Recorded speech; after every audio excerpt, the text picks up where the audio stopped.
IBS or Irritable Bowel Syndrome is one of the most common functional gastrointestinal disorders encountered in clinical practice. Patients present with abdominal pain, bloating, constipation, or diarrhea, but investigations are usually normal. Let's begin. IBS is a chronic functional bowel disorder characterized by recurrent abdominal pain associated with altered bowel habits without structural or biochemical abnormalities. The important point is IBS is a functional disorder, meaning there is no visible intestinal damage. It affects nearly 10 to 15% of the population and significantly impacts quality of life. Diagnosis is mainly clinical. According to Rome's 4 criteria, IBS is defined as recurrent abdominal pain occurring at least one day per week associated with defecation, change in stool frequency, or change in stool form. Symptoms should be present for at least 3 months with onset at least 6 months before diagnosis. Now let's study the epidemiology. Prevalence is around 10 to 15%. Female are affected more commonly with female to male ratio is approximately 2:1. Onset usually occurs in young adults between 20 to 30 years. Importantly, IBS does not increase mortality or cause structural intestinal damage. Now the etiopathogenesis. It is multifactorial. The central concept is dysfunction of gut-brain axis, which refers to bidirectional communication between the enteric nervous system, the autonomic nervous system, the endocrine pathways, and immune system.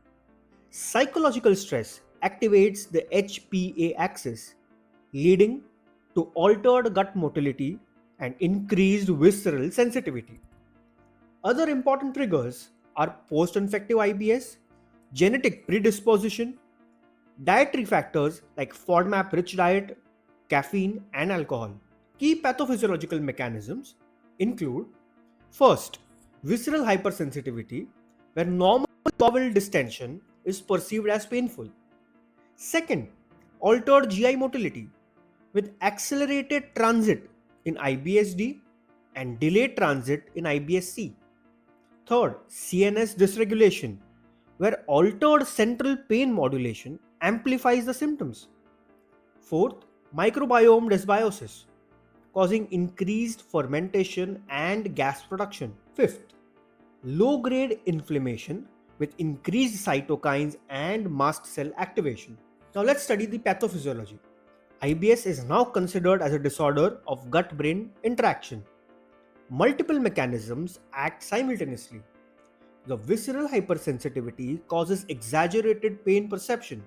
Altered GI motility explains constipation predominant and diarrhea predominant IBS. CNS dysregulation contributes through abnormal stress response and altered pain processing. Microbiome dysbiosis leads to excessive fermentation, bloating, and increased intestinal permeability. Another important factor is neurotransmitter signaling, especially serotonin or 5-HT imbalance. It affects gut motility, secretion, sensation, and mood. Low-grade mucosal inflammation further increases intestinal sensitivity. So overall, IBS results from interaction between the gut, brain, microbiota, immune system, and psychosocial factors. The hallmark of IBS is the recurrent abdominal pain. According to Rome's 4 criteria, the pain is associated with defecation, altered stool frequency, or altered stool form. Common associated features include bloating, abdominal distension, urgency, mucus in stool, sensation of incomplete evacuation, and straining. Extra-intestinal symptoms include fatigue, sleep disturbance, anxiety, and depression. Now, very important, alarm features. These suggest organic disease rather than IBS. They include unintentional weight loss, GI bleeding, iron deficiency anemia, fever, or onset after 50 years and nocturnal symptoms. Presence of alarm features requires further evaluation. Now let's come to the classification. IBS is classified according to predominant stool patterns using the Bristol Stool Form Scale. IBS-C, constipation predominant with hard or lumpy stools. IBS-D, diarrhea predominant with loose or watery stools. IBS-M, mixed subtype where constipation and diarrhea alternate. And IBS-U, unclassified subtype that does not fit the other categories. Remember, classification is based on predominant stool pattern and not symptom severity. Now let's come to the diagnosis and investigations. IBS is primarily a clinical diagnosis based on Rome's 4 criteria and absence of alarming symptoms. So no single test confirms IBS. Investigations are selective and mainly done to exclude organic disease. Basic investigations include CBC, CRP or ESR, thyroid profile, celiac serology, and stool examination. Colonoscopy is indicated if alarming features are present, like age above 40 or if the diagnosis is uncertain. Important differential diagnosis, it includes IBD, it includes celiac disease, colorectal cancer, infectious enteritis, chronic pancreatitis, thyroid disorders, and drug-induced bowel changes.